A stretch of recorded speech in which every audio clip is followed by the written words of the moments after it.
Assalamualaikum warahmatullahi wabarakatuh. Innal hamdalillah nahmaduhu wa nasta'inuhu wa nastaghfiruhu wa na'udzu billahi min shururi anfusina wa min sayyiati a'malina. May yahdihillahu fala mudilla lahu wa may yudlil fala hadiya lahu. Wa asyhadu an la ilaha illallah wahdahu la syarika lahu wa asyhadu anna Muhammadan abduhu wa rasuluhu. Qala Allah ta'ala ya ayyuhalladzina amanu taqullaha haqqa tuqatih wa la tamutunna illa wa antum muslimun. وقال عز من قال يا أيها الناس اتقوا ربكم الذي خلقكم من نفس واحدة وخلق منها زوجها وبث منهما رجالا كثيرا ونساء واتقوا الله الذي تساءلون به والأرحام إن الله كان عليكم رقيبا وقال عز وجل يا الذين آمنوا اتقوا الله وقولوا قولا سديدا يصلح لكم أعمالكم ويغفر لكم ذنوبكم ومن يطع الله ورسوله فقد فاز فوزا عظيما أما بعد فإن أصدق الحديث كتاب الله خير هدي محمد صلى الله عليه وسلم وشر الأمور محدثاتها فإن كل محدثة بدعة وبدعة ضلالة وإن ضلالة في النار. Masih melanjutkan tema tentang sholat jenazah dan apa yang berhubungan dengan jenazah. Dan kalau tidak salah terakhir kita bahas masalah takziah. Dan sudah saya titik beratkan berulang kali, takziah ini jemaah sekalian bukan ziarah. Kalau ziarah itu kita datang ke rumah kerabat, duduk, ngobrol, makan, minum, silakan. Tidur pun tidak ada masalah. Tetapi kalau takziah berbeda. Makna takziah adalah meringankan beban sedihnya keluarga si mayit. Ada dua poin harus Anda garis bawahi di sini. Meringankan beban sedih, ya, berarti untuk keluarga si mayit. Poin pertama yang Anda harus pahami adalah dia meringankan beban kesedihan dengan cara menghidangkan jamuan untuk mereka. Yang paling pertama, jadi kita datang ke takziah ke rumah keluarga orang yang meninggal itu membawakan makanan sebagaimana sabda Nabi SAW, dan sudah kita titik beratkan itu hadisnya, hadis sahih waktu Ja'far bin Abi Thalib meninggal dunia dalam hadis riwayat Ahmad dan Tirmidzi. Beliau waktu jenazahnya Ja'far dibawa, beliau mengatakan isna'u li ali Ja'far fa innam asabu ma lam yusibkum. Masaklah, bawakanlah makanan buat keluarganya si Ja'far karena mereka sedang ditimpa apa yang tidak menimpa kalian. Maksudnya kesedihan. Kemudian poin kedua di sini adalah yang harus difahami, takziah itu untuk keluarga si mayit, bukan untuk mayitnya. Banyak sekali perbuatan bid'ah yang dikerjakan di Indonesia ini pada saat acara takziah itu, karena mereka fahamnya takziah ini untuk keluarga si mayit. Ya, maaf, untuk si mayitnya. Makanya mereka datang, ngadakan acara tahlilan, ngadakan acara zikir, karena mereka menganggap ini untuk si mayit. Ini pemahaman yang keliru. Karena takziah itu bukan untuk si mayit, tapi takziah untuk keluarganya mayit. Jadi tidak ada hubungan sama si mayit. Karena mayit itu kita dianjurkan mendoakan, memperbanyak amal soleh buat dia dari semenjak dia meninggal sampai tidak ada batas waktunya. Sementara takziah ini ada batas waktu. Nabi SAW hanya mengerjakan maksimal 3 hari, tidak pernah lebih dari 3 hari. Dan beliau betul-betul murni hanya menghilangkan atau mengurangi sedihnya keluarga si mayit. Tidak ada hubungan sama mayit sama sekali. Tidak ada hubungan sama mayit sama sekali. Jadi yang kita harus lakukan pada saat takziah yang pertama saya katakan tadi adalah memberikan makanan. Baik itu makanan sudah jadi, terutama makanan yang sudah jadi ya. Makanan, minuman, ya, kita memberikan kepada mereka. Kalau memang ada lebih dan mereka mau memberikan kepada fakir miskin, tetangganya, silahkan. Tapi kita dianjurkan membawa. Kemudian ulama juga menitik beratkan, tidak bolehnya kita juga ikut-ikut makanan yang kita bawa dimakan lagi di situ. Nabi Muhammad SAW itu kalau bertakziah di rumah sahabatnya tidak pernah berlama-lama. Datang, bawain makanan, kemudian yang kedua beliau kerjakan yang harus kita lakukan juga adalah mendoakan dan menyabarkan. Sambil beliau membacakan doa, a'adhamallahu ajrakum. Semoga Allah melipat gandakan pahala kalian. Inna lillahi ma'ata wa lillahi ma'akhad wa kullu syai'in bimiqdar. Sesungguhnya semua ini milik Allah dan Allah akan mengambil sesuatu ini milik Allah dan hanya kepada Allah akan dikembalikan segala sesuatunya dan semua berputar sesuai dengan takdirnya Allah. Lalu kita pulang.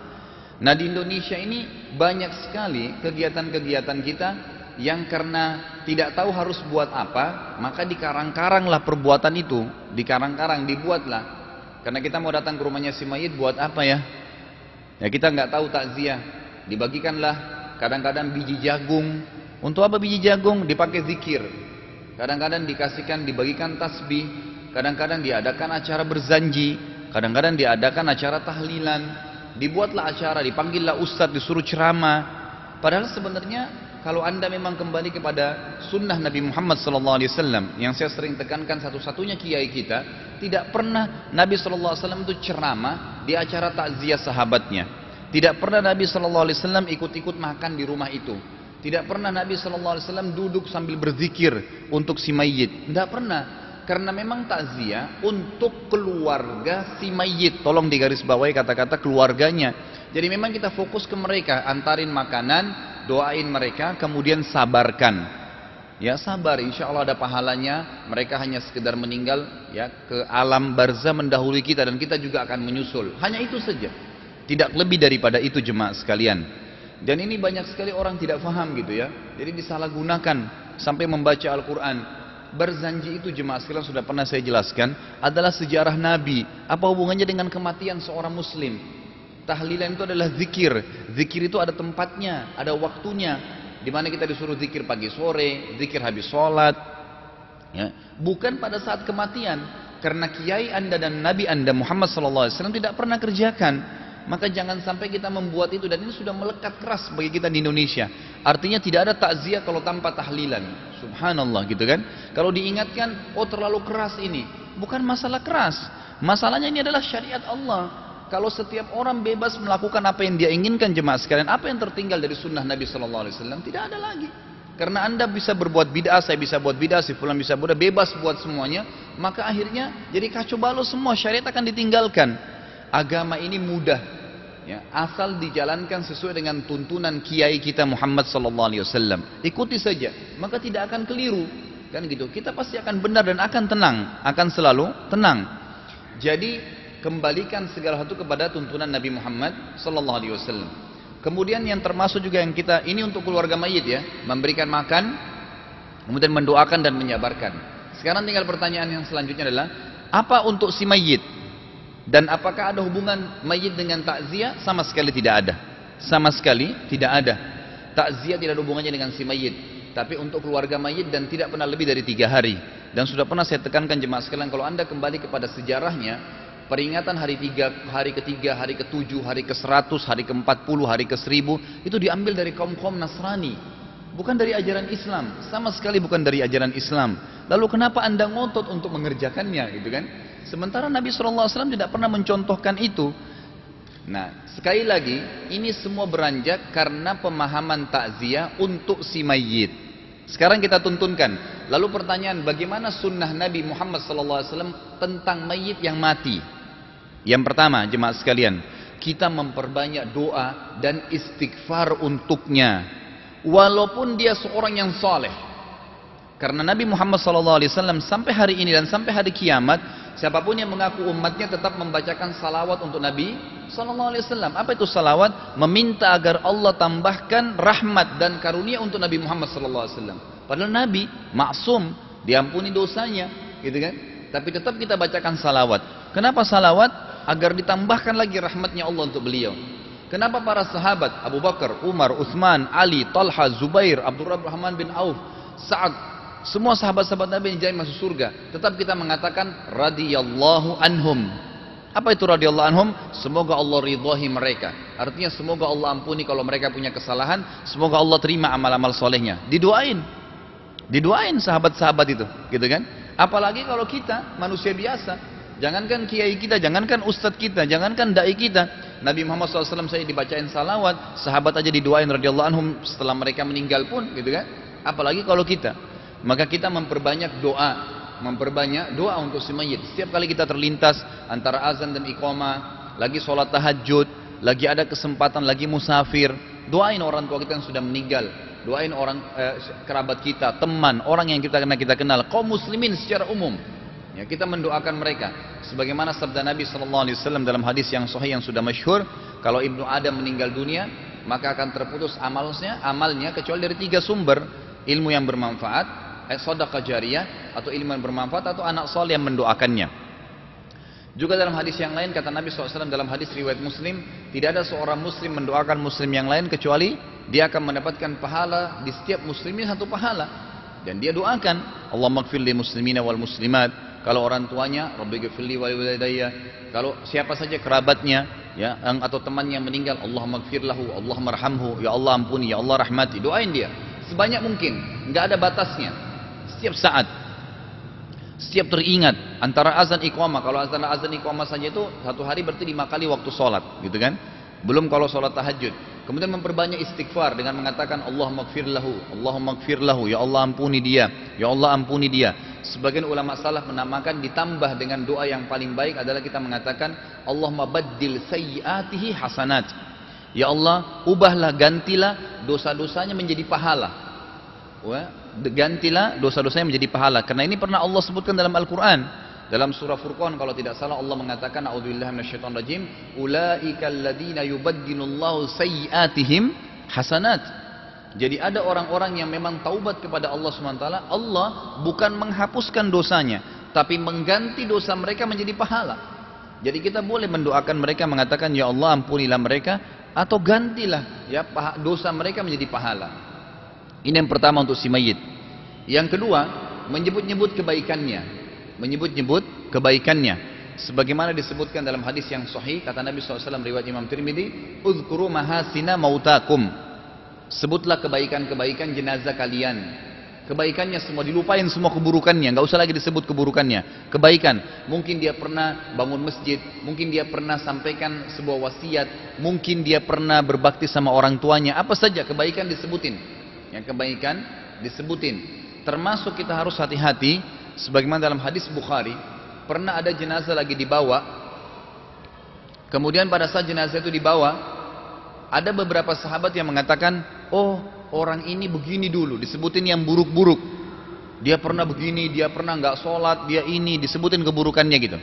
Lalu kata Nabi SAW, wajabat, telah diterima oleh Allah perkataan kalian.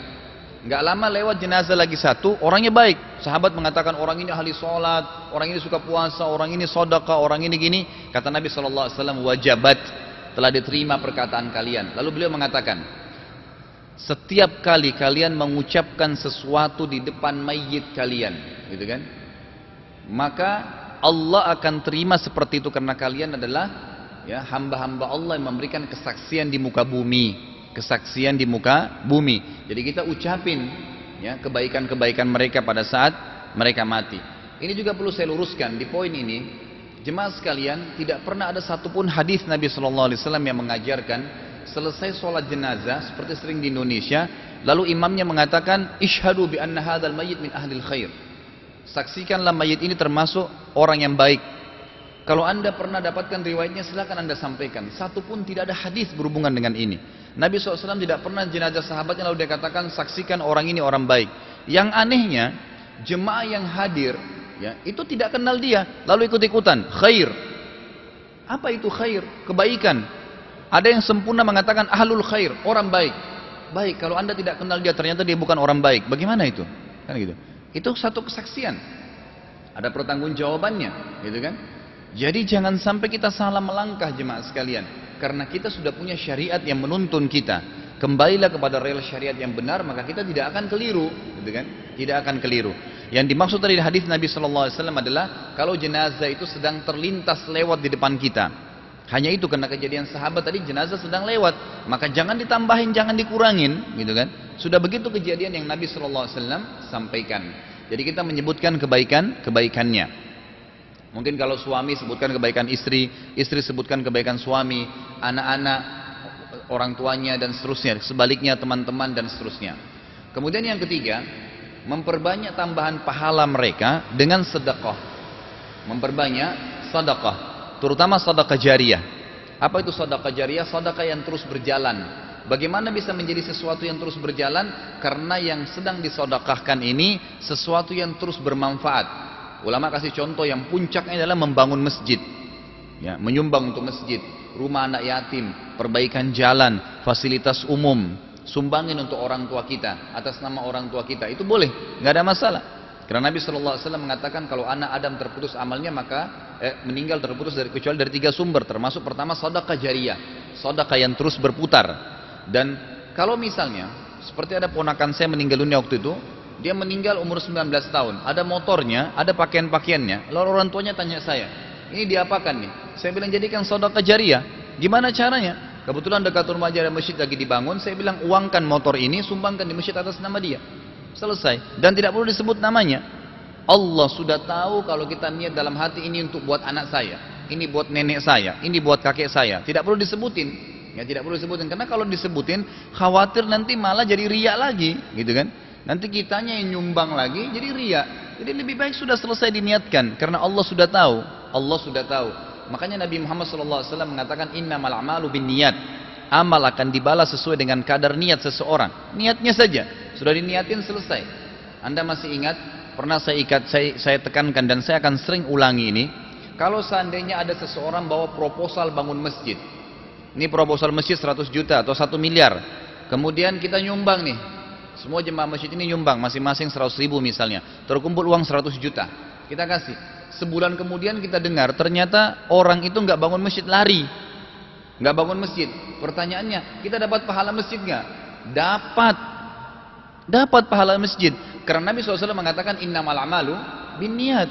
Amal sesuai dengan niatnya. Ya. Itulah kemahadilan Allah Subhanahu wa taala. Ada fakir miskin datang, ternyata dia bukan fakir miskin, kita sudah ngasih. Setelah itu dia ternyata bukan fakir miskin, dapat pahala sesuai dengan niat kita. Sesuai dengan niat kita. Makanya Nabi SAW mengatakan tadi innamal a'malu binniyat wa innamal likulli imri'in ma nawa. Semua amal harus diikuti dengan niatnya dan Allah akan nilai sesuai dengan kadar niat itu. Ya, kadar niat itu. Sedekah jariyah. Kemudian yang kedua adalah sedekah secara umum yang sifatnya bisa bermanfaat. Seperti misalnya Anda, sebagian ulama mengatakan membangun sekolah atau memberikan beasiswa untuk anak-anak sekolah, kemudian membiayai janda-janda, ya, menyiapkan makanan buat mereka, itu semua termasuk tambahan sedekah buat si mayit, gitu kan. Misalnya ada rumah anak yatim, jumlahnya 100 orang. Baik, saya niatkan setiap bulan berasnya saya sumbangkan 25 kilo untuk ayah saya dan ibu saya meninggal. Udah selesai rutinin tiap bulan. Atas nama siapa? Atas nama hamba Allah. Gak usah sebutin haji fulan, hajjah fulan, gak perlu. Allah gak butuh nama kita kok. Kita sudah niatin, sudah sampai, dan itu lebih baik. Juga tidak mengganggu keikhlasan kita sebagai anak, gitu kan. Jadi sudah, ini buat hamba Allah, buat orang tua saya. Jadi tidak perlu dipamer atau tidak perlu sampai akhirnya terlintas syaitan berhasil menyeret kita ke masalah riya lagi. Kemudian juga misalnya contoh yang lain, Quran, percetakan buku-buku agama, kita nyumbang. Ada buku agama bagus, sering saya sampaikan dalam pengajian saya, ada buku-buku misalnya tentang sholat. Baik, berapa biaya cetaknya? Rp8.000. Saya cetak 1000 eksemplar deh buat orang tua saya. Tidak perlu Anda pasang foto orang tua Anda, seperti banyak di Indonesia, atau dipasang namanya dia, nggak usah. Karena malaikat sudah tahu niatnya untuk siapa. Kita nggak butuh untuk orang gitu loh. Selesai, udah sampai itu insya Allah. Allah SWT dengan kemahamurahannya akan memberikan balasan dengan itu. Ini contoh-contoh sedekah yang bisa kita lakukan, gitu kan. Kemudian yang keempat adalah umroh dan haji buat dia. Umroh dan haji buat dia. Sebagaimana dalam hadis Bukhari cukup banyak, ada seorang sahabat yang pernah masuk ke miqat, tempat niat di Madinah, Dzul Khulaifah. Kemudian dia mengatakan labbaik Allahumma labbaik, labbaik Allahumma an syubrumati. Dia bilang, ya Allah, saya menjawab panggilanmu, saya ingin mengerjakan ibadah haji, tapi saya ingin mengerjakan untuk keluarga saya yang sudah mati. Lalu kata Nabi SAW, waktu itu musim haji kebetulan, ahajjta an nafsik, apa kau pernah haji buat dirimu sendiri? Kata orang itu, belum. Kata Nabi SAW, huj an nafsik, summa huj an syubrumatik. Haji dulu buat dirimu, haji dulu buat dirimu, baru kamu hajikan kerabatmu yang sudah meninggal. Berarti dalil ini menjelaskan boleh haji buat kerabat kita yang sudah meninggal, karena jelas hadisnya. Riwayat yang lain, riwayat Tirmidzi dan Abu Dawud dengan sanad yang sahih, ada seorang sahabat datang mengatakan, ya Rasulullah, orang tua saya sudah sangat tua, nggak bisa lagi perjalanan, bahkan nggak bisa bangun dari ranjangnya, tapi masih hidup. Bolehkah saya haji dan umrohkan dia? Kata Nabi SAW, umrohkan dan hajikanlah. Umrohkanlah dan hajikanlah. Berarti boleh kita lakukan hal tersebut, gitu kan? Jadi boleh diumrohkan dan dihajikan. Kemudian selanjutnya yang kelima adalah rutin menziarahi kubur, rutin mendatangi kuburannya. Ini termasuk amalan yang positif, gitu kan? Untuk kita dan untuk si mayit. Pertama, kalau untuk kita manfaatnya, kata Nabi SAW dalam hadis, kuntu nahaitukum an ziyaratil kubur fazuruha fa inna tudzakkirul akhirah. Dulu kata Nabi SAW waktu di Mekah, saya pernah melarang kalian menziarahi kubur. Tapi sekarang ziarailah. Setelah hijrah di Madinah, ziarailah, karena kuburan bisa mengingatkan tentang akhirat, mengingatkan tentang akhirat. Jadi manfaat buat kita yang masih hidup kalau kita ziarah kubur itu adalah kita mengingat akhirat. Kalau manfaat untuk si mayit, kita dianjurkan untuk membaca doa. Disebutkan dalam hadis panjang riwayat Bukhari, kata Nabi SAW pada saat beliau sedang mengubur jenazah sahabatnya, kemudian beliau lewat di kuburan itu. Jadi umumnya di penguburan, lalu beliau mengatakan, Assalamu alaikum dara qaumin mu'minin. Keselamatan semoga selalu dilimpahkan untuk kalian, wahai penghuni rumah-rumah orang yang beriman.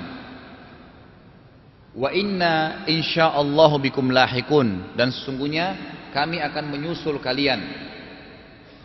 Ada tambahan riwayat lain berbunyi, antum faradna wa nahnu lakum taba'. Sesungguhnya kalian telah mendahului kami dan kami akan menyusul kalian. Ada tambahan riwayat lain juga berbunyi, dan ini diriwayatkan oleh Imam Muslim, nas'alullaha lana wa lakumul afiyah. Kami memohon kepada Allah untuk kami dan untuk kalian selalu diberikan keselamatan. Allahumma ighfir lahum, Allahumma arhamhum. Ya Allah, ampunilah dia, ya ampunilah mereka, ya Allah rahmatilah mereka. Setelah itu kata para ulama, belanjak daripada hadis ini, maka dibolehkan orang memperbanyak doa di kuburan. Silakan memperbanyak, minta agar diampuni orang tua kita, ya agar dimaafkan, dijadikan kuburannya taman dari taman surga, dijauhkan dari lubang neraka, gitu kan? Ini termasuk hal-hal yang perlu kita lakukan.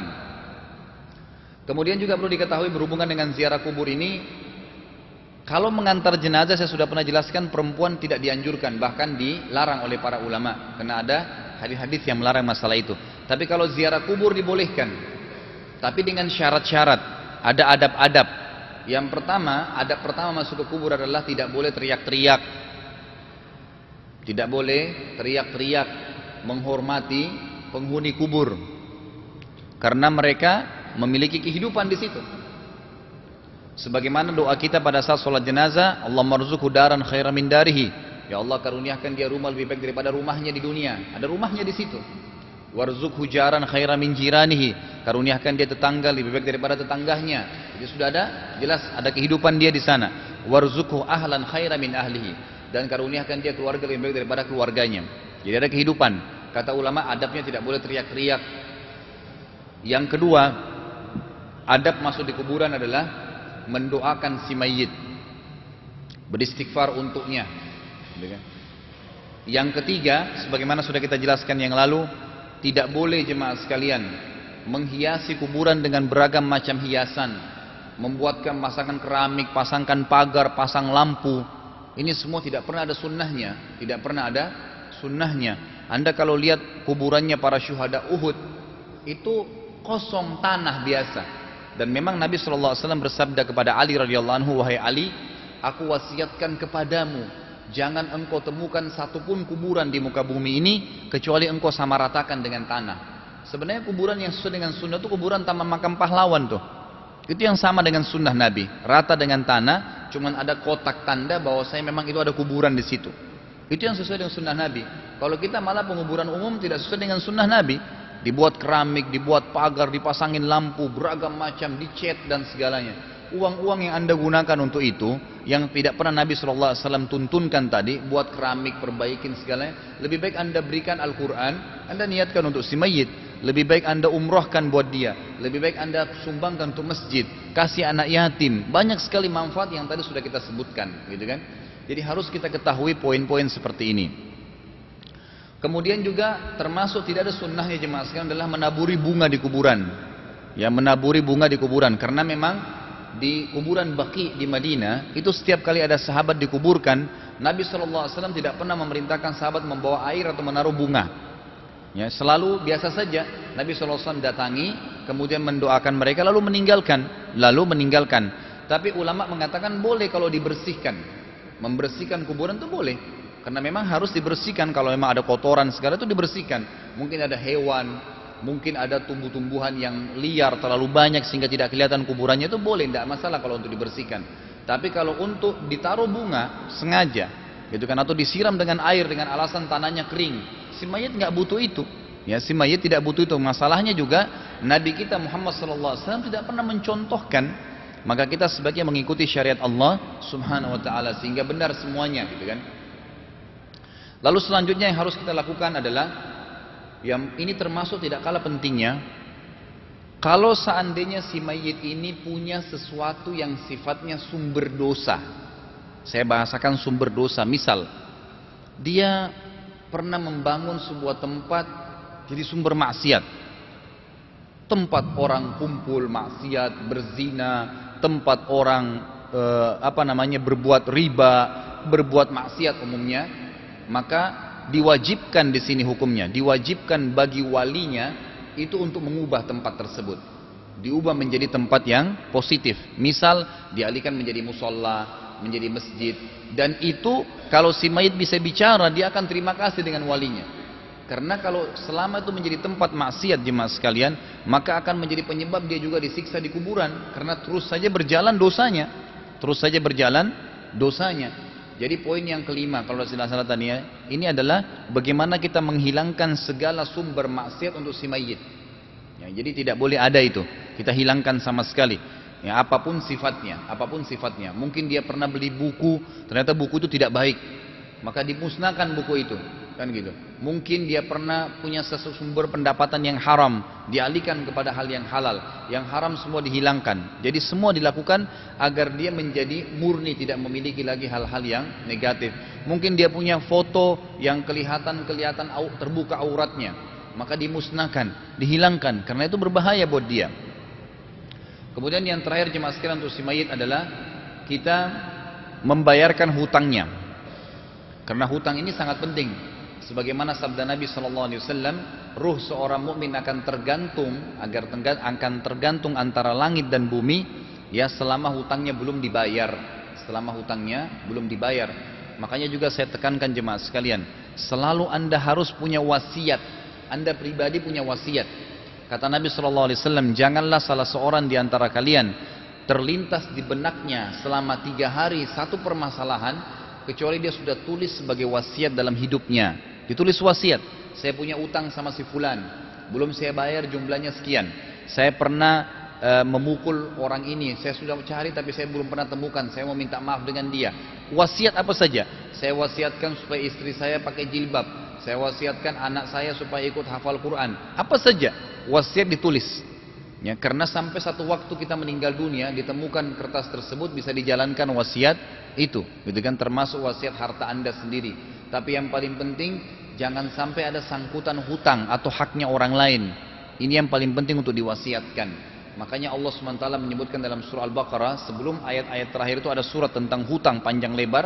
Kalau kalian sedang hutang piutang, maka tulislah. Kata ulama tafsir, yang dimaksud tulis adalah tulis jadi saksi pada saat itu, dan juga ditulis dalam wasiat, sehingga kalau meninggal itu bisa dibayar oleh walinya, gitu.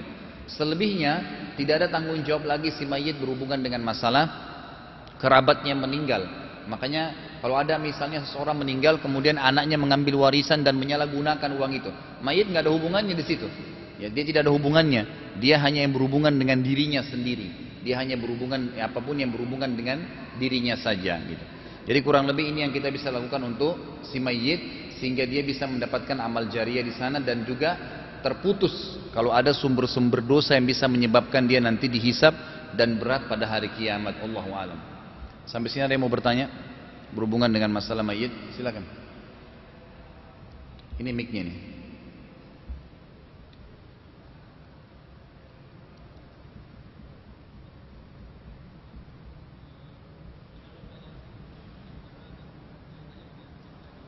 Haji.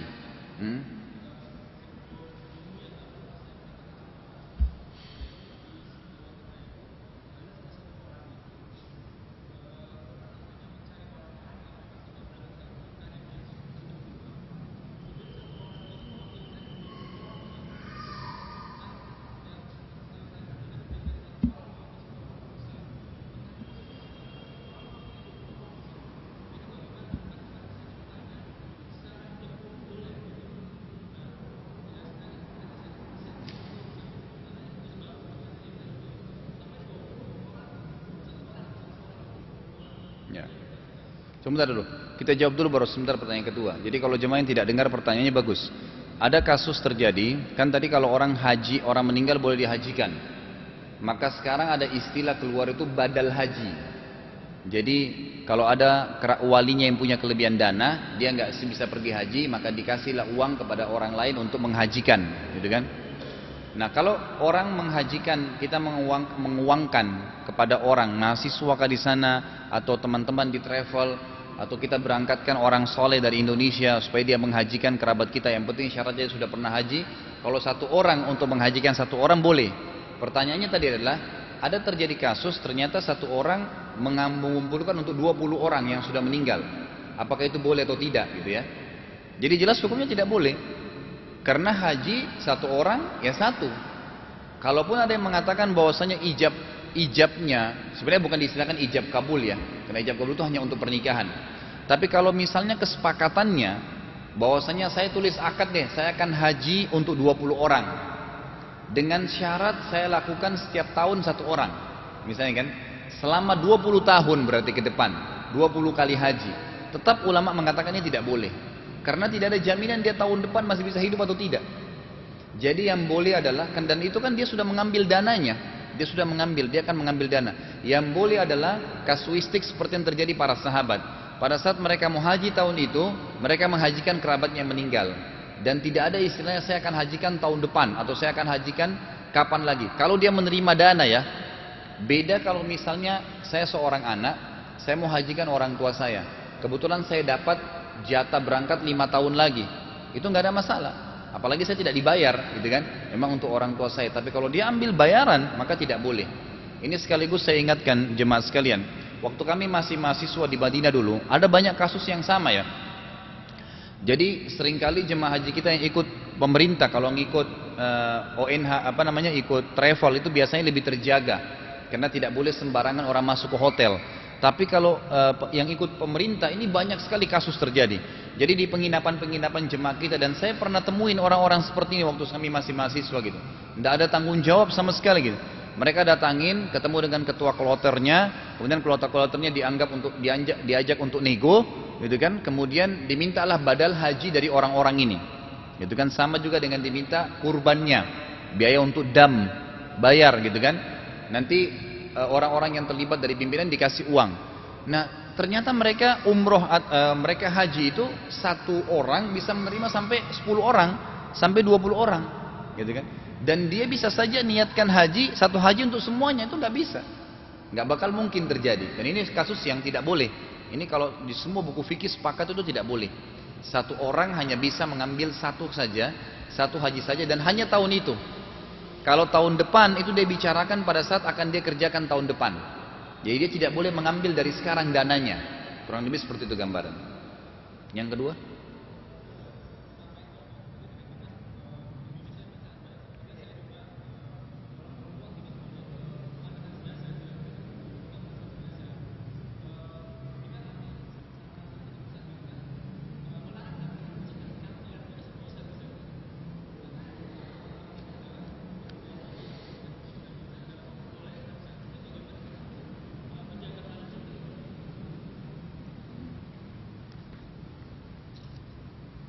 baik, saya coba lihatkan hadisnya ya.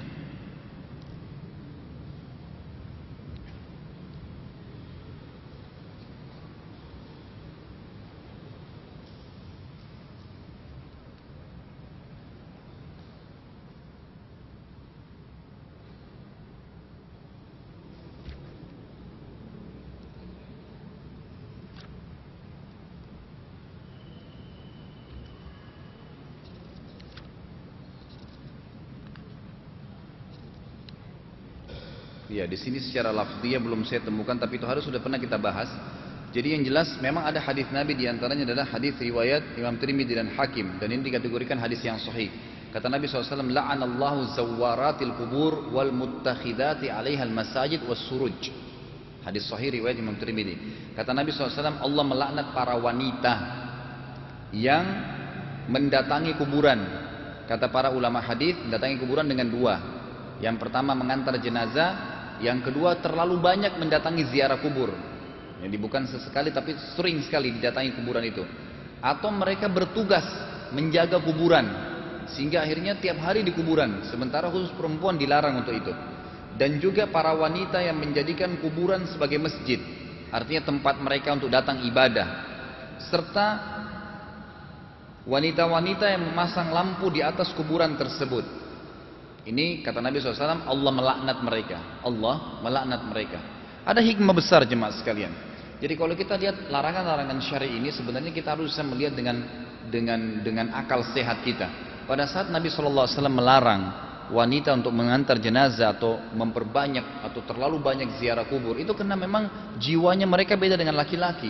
Mungkin kalau pada saat orang yang dicintai yang meninggal dunia, anaknya kah, suaminya, orang tuanya, maka dikhawatirkan dia bisa berbuat macam-macam.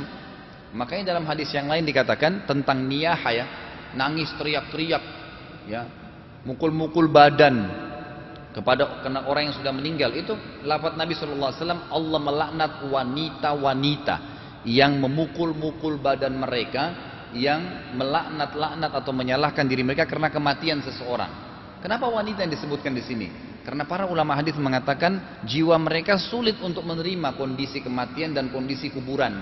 Makanya itu dilarang, gitu kan? Makanya dilarang. Jadi hikmahnya itu, tetapi tidak mengurangi sama sekali kadar, ya, kebaikan si mayit dengan cara dia berdoa dari rumahnya, dia beristighfar, dia bersedekah, sebagaimana tadi kita jelaskan, gitu kan? Jadi kalau ada malah ustadz yang membolehkan, maka kita butuh penjelasan dalil. Butuh penjelasan dari mana dia bisa mendapatkan dalil membolehkan wanita ikut ziarah ke kuburan. Saya pernah jemaah sekalian di dekat rumah saya di Makassar waktu itu, ada jenazah lagi disolatin, kebetulan saya ikut waktu itu. Kemudian ada kerabat-kerabat dia dari perempuan-perempuan yang ikut rupanya, tapi karena terlalu ramai orang saya nggak bisa ngomong waktu itu. Lalu dibawalah jenazah tersebut, perempuan-perempuan ini pakai celana jeans ketat, dandanannya menor, nggak pakai jilbab, datang ngobrol-ngobrol sama laki-laki sambil ngantar jenazah nih. Sampai nantinya sampai di kuburan. Di kuburan pun duduk lagi ngobrol-ngobrol di samping kuburan tersebut. Inilah yang saya katakan hikmah paling besar kenapa dilarang wanita itu. Karena malah jadi fitnah, kita niatnya mau ziarah kubur, mau ngantar jenazah, ngingat akhirat, malah akhirnya jadi maksiat. Malah jadi maksiat, Allah alam. Jadi yang saya ketahui itu malah melanggar sunnah Nabi kalau membolehkan wanita untuk mengantar jenazah. Ada lagi yang lain?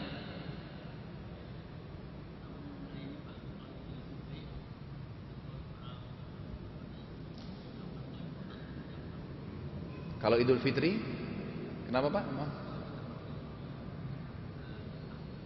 Kalau Idul Fitri kenapa Pak? Oh, orang pulang kampung kalau Idul Fitri.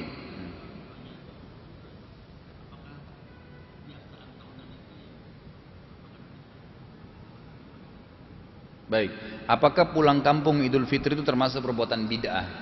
Kalau yang saya ketahui tidak, karena bid'ah ini adalah sesuatu yang berhubungan dengan masalah ibadah, gitu kan? Kebanyakan orang-orang kita kan pulang kampung kalau Lebaran itu karena memang waktu itu liburan, ya, kecuali kalau memang dia hubungkan dengan niat-niat tertentu, seperti misalnya kalau berhubungan dengan puasa Ramadan, mereka harus ziarah kubur, dan itu harus dirutinkan. Kalau nggak ziarah kubur sebelum puasa, maka dihubungkanlah dengan ancaman-ancaman. Nanti orang tuanya sedih, nanti dia susah, nanti dia begini, gitu kan? Atau pas Lebaran Idul Fitri diharuskan juga ziarah kubur. Maka ini yang melanggar sunnah Nabi. Ini yang tidak boleh. Tapi kalau dia tidak tentukan waktunya ziarah kubur kapan saja, itu tidak ada masalah.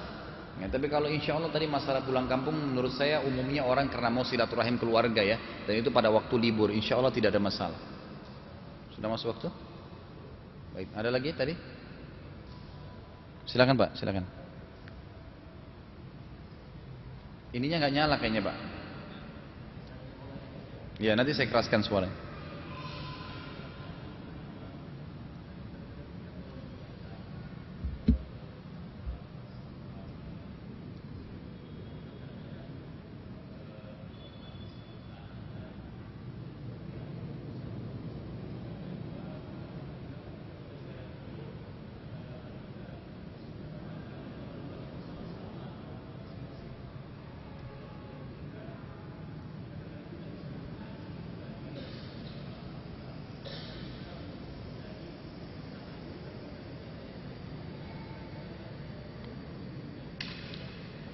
Baik. Jadi pertanyaan pertama itu masalah ada perkataan yang mengatakan anak itu otomatis jadi amal jariah buat orang tuanya. Kalau itu statement yang dimaksudkan adalah tubuh dia, benar. Seperti begini, pernah saya katakan, termasuk ulama mengatakan, kita ini semua adalah amal jariah bagi orang tua kita. Sekarang saya duduk ceramah di sini dan saya dapat pahala insya Allah. Orang tua saya juga dapat pahalanya. Kenapa? Karena badan saya tumbuh besar dari ASI ibu saya dan saya besar dari nafkah ayah saya, gitu kan? Jadi itu termasuk amal jariah. Tetapi yang dimaksud tadi dengan hadis bagi orang yang sudah meninggal, memang kita otomatis jadi amal jariah buat orang tua kita. Tapi di sini yang dimaksud dengan hadis tadi adalah memperbanyak buat mereka, karena orang yang mati itu butuh dengan pahala yang sangat banyak, gitu kan? Makanya tetap kita sedekah jariah buat dia, tetap ilmunya bermanfaat disebarkan, tetap kita mendoakan, tetap istighfar, tetap umroh dan haji buat mereka, tetap sedekah, tetap kita memperbanyak amal-amal tadi. Kurang lebih begitu Pak ya. Yang kedua tadi masalah ya mendoakan, apakah berdoa beramai-ramai atau tidak? Ya, kalau yang disebutkan dalam hadis Bukhari doanya masing-masing. Karena Nabi SAW berkata kepada para sahabat waktu ada jenazah sahabat diturunin di kuburan, beliau mengatakan, "Ud'u li akhikum fa innahu al-ana yus'al." Doakanlah masing-masing teman kalian yang sudah meninggal ini karena sebentar lagi dia akan ditanya. Sebentar lagi dia akan ditanya. Waktu itu Nabi SAW tidak pimpin doanya. Tapi Nabi SAW menyuruh masing-masing mendoakan. Karena bisa saja saya ingin mendoakan sebagai anaknya untuk diampuni. Mungkin temannya ingin doakan agar diganti dosanya jadi pahala. Mungkin yang satu mendoakan agar kuburannya jadi taman dari taman surga. Mungkin yang satu mendoakan untuk dan seterusnya. Beragam macam doa. Jadi yang ada dalam riwayat sahih adalah masing-masing mendoakan. Ya. Ya, kalau masalah dipimpin berdoa di kuburan, setahu saya belum pernah Nabi SAW kerjakan Pak. Jadi kalau kita mau lebih, saya tidak bisa mengatakan itu salah langsung ya, karena di sini bukan kita memvonis orang salah, tapi saya coba mengajak dalam pengajian kita ini, bagaimana agar kita kembali kepada sunnah Nabi aja. Kalau Nabi SAW menyuruh sahabat doa masing-masing, maka lebih baik kita aman mengerjakan itu. Terakhir yang ketiga tadi. Oh iya baik. Jadi begini, kalau sebagai penutup bahasan kita, kalau Anda sedang bertakziah di rumah orang, kemudian ternyata ada perbuatan-perbuatan yang Nabi SAW tidak pernah contohkan, kayak tadi acara-acara zikir dan seterusnya, apa yang saya harus lakukan? Anda cukup jalankan sunnah Nabi. Dari tadi kita sudah ajarin kan, caranya kalau Anda datang, Anda doakan mereka, sabarkan, bawain makanan, Anda pamit keluar. Sudah, karena Nabi SAW dalam riwayat sahih dikatakan tidak pernah berlama-lama kalau ziar atau takziah. Beliau datang, takziah pagi ini, doain, sabarin, pulang. Sore datang lagi, pulang. Malam datang lagi. Sehari bisa beberapa kali datang. Karena tujuannya takziah meringankan beban si mayit, keluarga si mayit. Gitu kan? Jadi kita ikuti sunnah Nabi takziahnya dengan cara seperti itu. Dengan cara, jadi jangan ikut acaranya. Karena acaranya memang Nabi SAW tidak pernah contohkan. Kurang lebih seperti itu. Allahu a'lam. Semoga Allah SWT mengembalikan. Ya.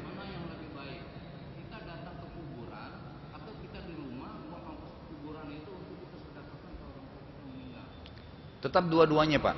Jadi kalau kita ke kuburan ziarah, itu fadilahnya ada sendiri. Menziarahi kuburan kan, tadi ada fadilahnya. Jadi uang yang kita mau sedekahkan juga, itu juga kita sedekahkan buat mereka, tapi pada tempatnya. Seperti tadi misalnya bangun masjid, kemudian kita beli Quran, kita sedekahkan umumnya buat dia. Jadi dua-duanya masuk positifnya. Kalau ada benar dari Allah, kalau ada salah dari saya mohon dimaafkan. Subhanakallahumma bihamdika asyhadu an la ilaha illa anta astaghfiruka wa atubu ilaik. Wassalamualaikum warahmatullahi wabarakatuh.